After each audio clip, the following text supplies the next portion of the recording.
Welcome back to another episode of Let's Grow Podcast, where we explore the highs and lows of entrepreneurship with some of the most successful and inspiring business leaders in our communities. Each episode, we sit down with a guest who has taken the leap into entrepreneurship, whether it was starting a company from scratch, maybe taking over the family business, or just pivoting from the traditional career path. We dive into their stories, their strategies, and their lessons learned, uncovering the secrets to their success and the obstacles they overcome along the way. Join us as we learn from the best and discover what it takes to grow a business and thrive as an entrepreneur. Today, we're sitting down with Tim Halls with Burnt Barbecue and Tacos. How are you doing today? I'm good. How are you, Matt? I'm doing great. Thank you for joining me today. Absolutely. So, we're going to dive in Burnt Barbecue and Tacos. Now, being in Texas, that is a tough, not only industry restaurant to get into, but you're going up against all the best barbecue, right? Yeah, What made you want to get into this? When I got out of culinary school in 96, 97, I started making barbecue sauce. Okay. And it was my own recipe, and it just, kind of blossomed. So I wish back then I would have decided to sell it because, I gave a ton of it away. Yeah. And of course, everybody's like, "Oh, you should bottle, you should bottle." And I finally took the leap with some friends. They said we'd help you.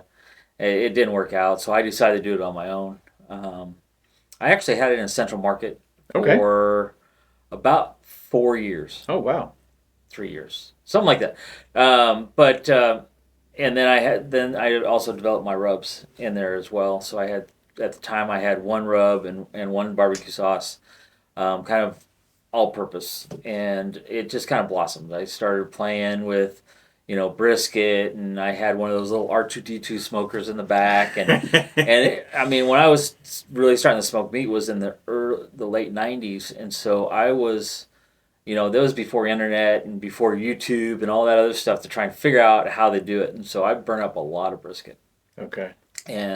But then it was only 99 cents a pound, so it wasn't that big a deal. Not $5 a pound, most people wait till they go on sale and go stock up. Yeah, this morning I paid $5.46 a pound for a high choice brisket, and it's just,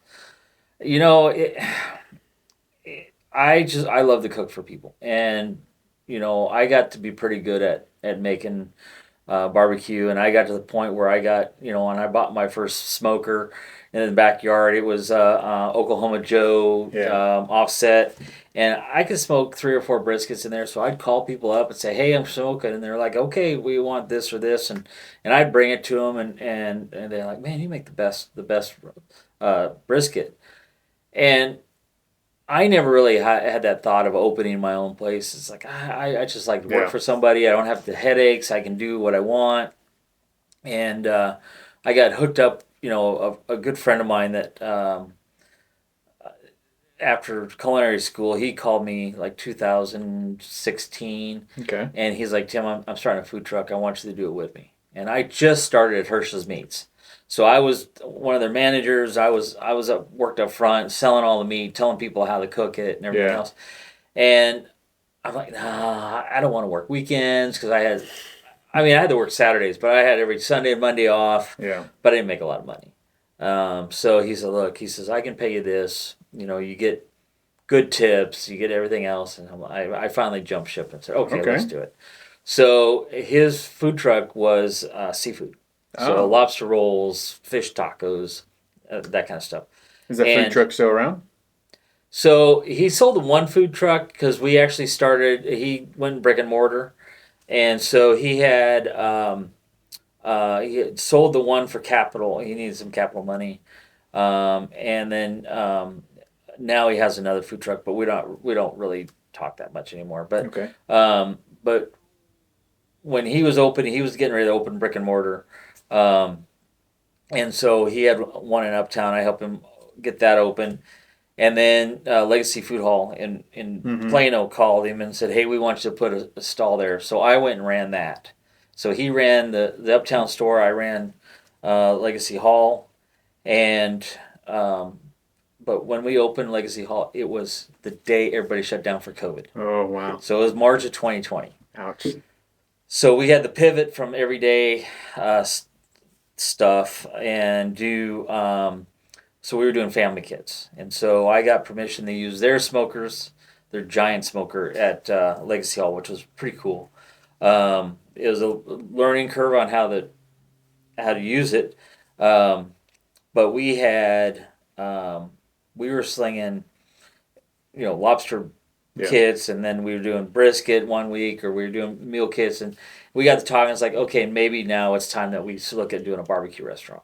Yeah. So you having to pivot in the heart of COVID, where it shut down most restaurants. Mm-hmm. How was that? Overcoming that challenge, and where was your mind at, or his, both of y'all's really, um, to make that pivot to survive? Well, what we ended up doing is he stayed open in Uptown and was doing, it was all Uber Okay. or DoorDash because they were Yeah. doing it back then. And he was even offering to do deliveries themselves. And then what Legacy Hall did, there was probably, I don't know, I think there's 12 restaurants in there, or was. Um, there was four of us that stayed open. Wow. So you had Tiffany Dairy's place, which was the Chicken Shack, and Mm-hmm. us, and then a shawarma place, then one other place.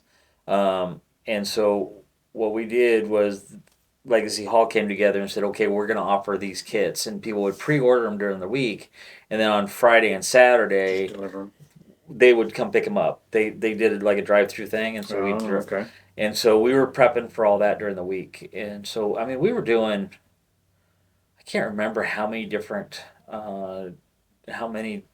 pickups we were doing, but it was like 30 or 40, and so it was a lot of work. It was a lot of work. Yeah. The first time we did it, speaking of learning curve on that big smoker, is we had. Um, I didn't realize because it was in a cargo trailer and or box, whatever it is, and box container, and so there was not enough ventilation, so you couldn't close it all up at night. And so Yeah. I came in the next day and said, because I did a test run during the day, I was like, okay, I got this down. Went in, and nothing was cooked. Oh, wow. And so we actually had to turn on every stove in the Legacy Hall, that even if they weren't occupied, turn on the stoves, and I mean, there was enough smoke on them where they were, it was like Yeah. halfway cooked. And so we You ended up just finished finishing them off. everything in the oven. Oh, wow. Okay. But it worked. It Yeah. worked. It was fine. So, but that in October of 2020, we started looking at different restaurants, and we found Burnt. Okay. And that restaurant space is actually was a test kitchen for Bonanza Steakhouse in Ponderosa. Okay. So it had all the equipment in there. They locked down. They got locked out just before the beginning of COVID for whatever reason. Yeah. And I think there was like a tax lien on it, so the tax lien actually got released right when we were looking. So it was perfect timing. I really think it was a God thing. And so we got in there, and they told us that we could get all the equipment, whatever we wanted, out of there for like pennies. And I think after we picked up all the equipment, they said, you just have it, because it was like we were gonna have to pay them $10. And I mean, two full walk-ins, Yeah. all the stuff. The only thing we had to buy was a make table and the smokers, is basically, and a steam table. And Okay. so it was a good deal. So we got open, and we took off like a rocket. I mean, we were selling, we were running out. We were running the first day that we opened. It was like, holy mackerel. We were not prepared to get as busy as we were. But there wasn't at the time any barbecue in Plano. You had Lockhart's, and they're pretty good. And you had Dickey's, and Dickey's is, one time was good. But everybody, they're still open for a reason. So we were going along pretty well, getting everything in and getting involved, and then we had that snowstorm Yep. in February, and we literally, after all that, all the people burn up all the wood. There was no wood available. I was using post oak when we first opened, and I had to switch to pecan. which pecan has always been my wood of choice, anyways. I was just trying something different, but So is that what you're using now? Is yeah, pecan? we only use pecan for everything, and it works and it has good flavor. Um, so we basically had to start over and then slowly build up again Yeah. for whatever reason. So what two lessons did you take from not only COVID but the snowpocalypse and pivoting to where it's helped you out today? So a lot of it was figuring out what we really were about. Okay. What our core, what are we here to do? Because you can't compete with Hutchins and now Terry Blacks and all those ones in this I area. mean, if you ask my kids, their experience with some of those places, they're like, and kids tell the truth. So Yeah. Oh I'm gonna yeah. have to bring them over, and we're gonna have to do their foodies channel where they taste, I'm ready. yours, and then that way they can compare to, the other two mentioned that you just said, and see what they think. Yeah. But yeah, but We okay, we get compared to those a lot, and so I've never really said that we do true Texas barbecue because everything is basically from my heart. And I'm originally from Montana, so Montana doesn't have a lot of so it's beef.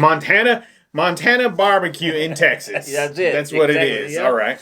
So, but my inspirations came just from I love flavor, and my rubs. When I came up with my rubs and my barbecue sauce, they all kind of go hand in hand, and it's all about basically what I like. Yeah. I mean, And that's what goes when you're cooking and people cook. It's that's why there's soul food. There's this. There's that. Right. It's hmm because when you cook from the heart, even though it's for your tasting, you put so much energy, so much passion into it, and perfecting it the way you like it.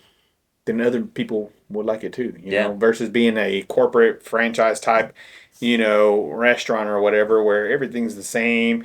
There's hmm really no flavors because they just make it good enough to sell it yeah, versus pouring and their they don't, hearts and and the, souls into it. And the people in the restaurants or, the chefs or the cooks, they just follow the recipe. They're there to do a job. So you yeah, can kind of taste, people can taste the difference hmm when you pour your heart and soul into something versus just cooking basically off of a recipe and serving it. yeah. You know. There's and the whole Central Texas is like, oh, we only put salt and pepper on the brisket. Yeah. All my rubs, I mean, they have salt and pepper in them. Obviously, you got to use it, right? But all my rubs have a citrus component to it. Oh, Even my okay. brisket rub. But we also use coffee in it. So every Yeah. item in that rub, there's a use for it or a result I expect from it. And people don't realize it, but the citrus brings out the flavor of the meat, along, just like the coffee Hmm. brings out the umami, that savoriness. You don't taste it; it's from the I've always been scared to put coffee on my briskets. I yeah. know a lot of people talk about it like you just did, right? But then when I see people, when I'm watching like, obviously YouTube University and seeing people and they just load their briskets with coffee and I'm just like, oh man, I don't know. What if I screw this up and brisket's not cheap for the No, it's everyday not cheap. consumer. So Well, I'm always like just scared to try it because I'm like, I just spent like, $60 on this brisket or whatever. And after I burn it's it, a we're hundred gonna, bucks and that's what I now. tell people when I cook, when I smoke briskets or porks or whatever at home, I Uh say, huh. and I invite people over, I'm like, look, if it's not good, we'll just order pizza. I mean, Yeah. it is what it is. Like, I'm okay with that. I'm hmm okay telling people like, hey, if I burn it, let's throw it away and we'll just order pizza and have a good time. So Well, I've had brisket or steaks with people, and they just put a ton of coffee. That's not what you do. The whole point of, I mean, put it in perspective. When the company that makes my rub is in Arlington, it's called Selective Seasonings, and we okay. buy all their seasonings as well. But they've been producing my So you still make your rubs. seasoning and sell them? Oh yeah, Oh, okay. yeah. Are they So still in the stores as well, or just at no, your the only restaurant? the only place I sell them is my restaurant and Hirsch's Meats. It's the only Okay. place. I used to have it in 40 different stores. Wow. Central Market, I had them in mom and pops, but they just sit on the shelf. Now Central Market's great because you have the foodies there, and they, hey, you need to try this and that, and Yeah. then I actually took a year in 2000 when my rubs and my one rub and sauce went into Central Market, 2012. I literally took 2013 and into 14 And actually, that was my full time job. Is I went Over around there to Central get people to Market taste them and and I did tastings. And I mean, I started off with the barbecue sauce, and then eventually they put the rub in there. And man, I would, I'd sell 10 or 20 cases in a day of at Central Market because people would taste it. yeah. And people would literally come up to me and say, "Hey, it's like I crave your barbecue so much that I literally drink it out of the bottle." So do you still play with the recipe to try to change it, or have you just stuck with It's what's tried and worked? true. Okay. My cooks make the barbecue. Now we make that when I had it in Central Market, I had it manufactured, Yeah. but man, it was expensive to do. And you paid for it all up front, and then you had to get the money behind, which that's a lot. So I actually stopped making it for a while. I mean, it's just like I can't afford it anymore. So I pulled out of Central Market like 2015, something like that. It just wasn't affordable Yeah. for me anymore. And there's no margins in any grocery store. It's all by volume. So when it always stayed consistent. The only big Okay. change I made, I pivoted halfway through there because a lot of people are like, "Oh, we don't want no corn syrup and no this and no whatever," and so I got it to where we weren't. They were manufacturing without the corn syrup, and it didn't make a hill beans difference. But the label said, so people ordered more of it, I guess. Yeah. So, Okay. but back to my rub, when they make the rub for me, they make 100 pounds at a time. Jesus. Only 3 pounds of coffee goes into it. Oh. You only need that much. Now we put ancho chili in there as well. Okay. So the ancho chili actually brings out the earthiness and the kind of a raisiny flavor. And then the coffee, you don't taste the coffee. Yeah. You only take all it does is just bring out that Just savoriness out of it. but you don't need a lot. You don't need a lot, bit. just a little bit. I Okay. had a steak once at. Now, what kind of coffee? Are we talking like Starbucks off the shelf? Are we talking about Folgers? Or like, what are we We're looking talking- at? I think what they're using is Kroger Okay. brand, because when I So was it doesn't doing, matter the brand it of doesn't coffee matter or the flavor. of So it. Or... I thought I had to get like a gourmet, so I tried chocolate flavor. But I'm like, I tried and then I tried Folgers.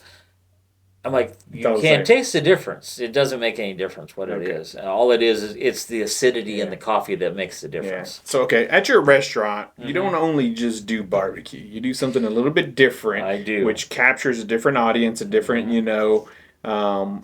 foodie out there. So Yeah. what is that? So, well, there's two parts of this. One is that we made when we went into it, since my business partner then and myself went to school in Scottsdale, culinary school.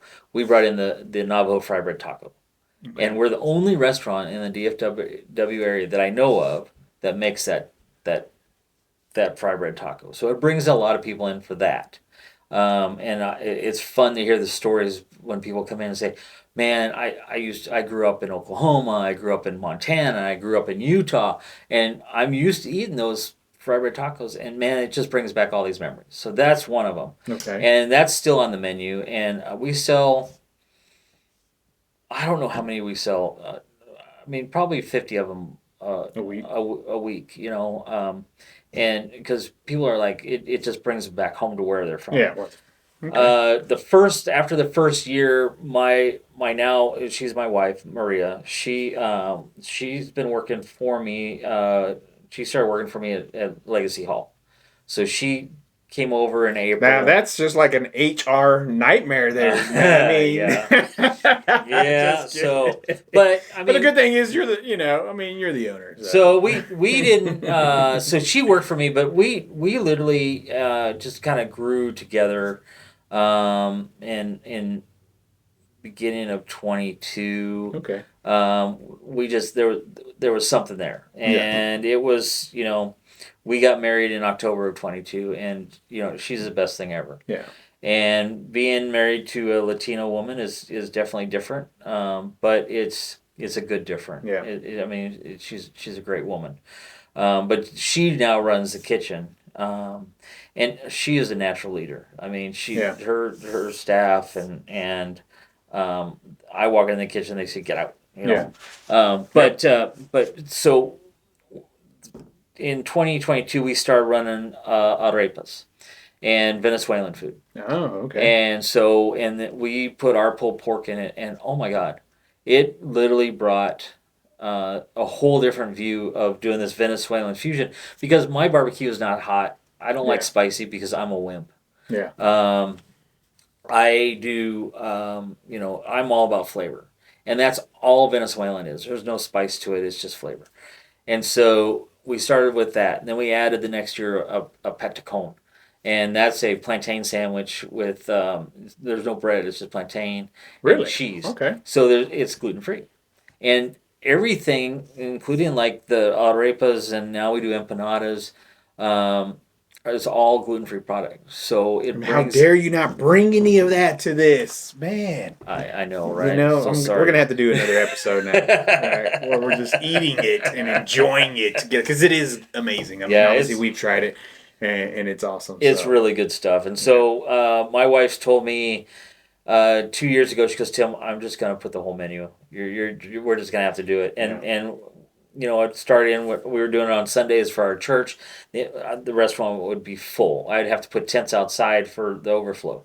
And now we have it. We've had it on the menu for 2 years now, and it brings good. in a whole other culture. Yeah. You know, And then you're and also now doing something different too with the meats, right? Or I think you mentioned the other day at one of our meetings that you're offering some type of certain type of meat now or something, or yeah, we were gonna go with halal. okay, So, but it didn't work that out. didn't work out. Okay, And the got it. problem why it didn't work out is because I can't give up pork Yeah, in the restaurant, and so I think it was making making the people a little yep. bit scared, and the prices went up, and we were getting one product, it was good out of Nebraska, and then they switched to a different product, and it just wasn't The same. the same, Yeah, and it got expensive, so we went back to just regular. regular. I So was the good thing advertising, is but though, you know, you're still as an entrepreneur, you're still trying things, right? I mean, you're oh still yeah, looking and doing things. It's not like where it's just consistency over and over. You're still trying to improve the business yeah, because it is a business, right? The restaurant is a business, and so although your heart and soul is on the consistency stuff, but you're not scared to go out and maybe try something different and exactly. bring it and try and test, right? Yeah, So and the thing is, right now we're working on more corporate catering. okay, I've been with a business coaching service for a little over a year, so and okay, hold on right there. Let me stop you. You're a restaurant Mhm. and you have a business coach. Why? Because as a non-corporate family-run restaurant, it's hard to put all those systems in place yourself. Yeah. And I'll be totally honest. I mean, last year was a very hard year for us, and I filed bankruptcy last year, Oh man. Sorry to and hear that. so we just to stay open. I got caught up in the MCA loans, Yeah. and I got to a point where I was getting loans to pay the loans, and I didn't know a day to day basis if we were going to be open or not, Yeah. and so I tried doing consolidation, and that didn't work.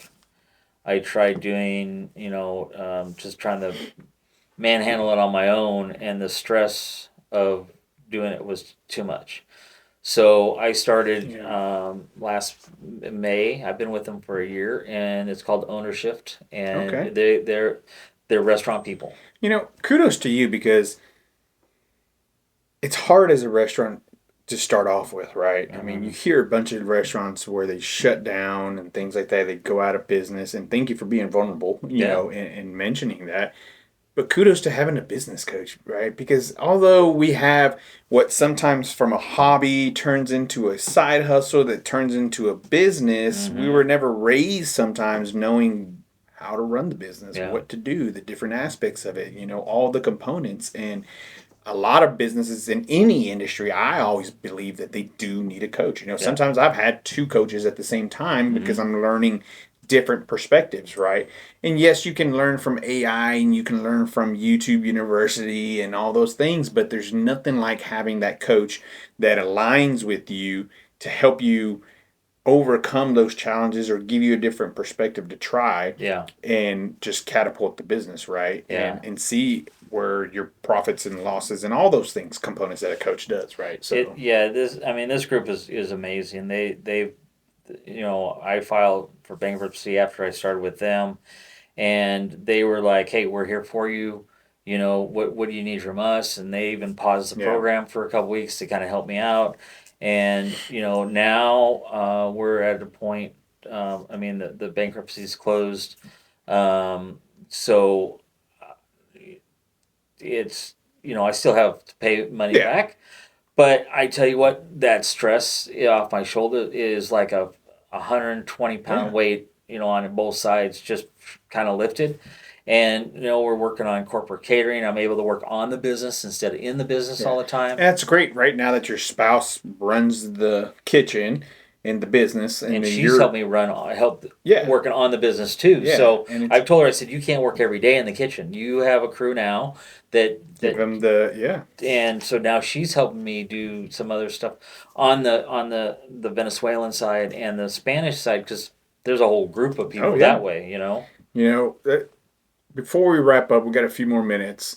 How is it working with your spouse, right? Because I work with my spouse as well, and there's a Mm-hmm. lot of entrepreneurs that they work with their spouses. What do you think is maybe the one or two key things that continue working with your spouse, but also stay married, right? Because that's the challenge. Like, what do you think? It's How do y'all navigate marriage, business, kids, life, all you're 24/7, right? So how do y'all yeah. navigate that and still have a smile on your face? Like because it's challenging at times. We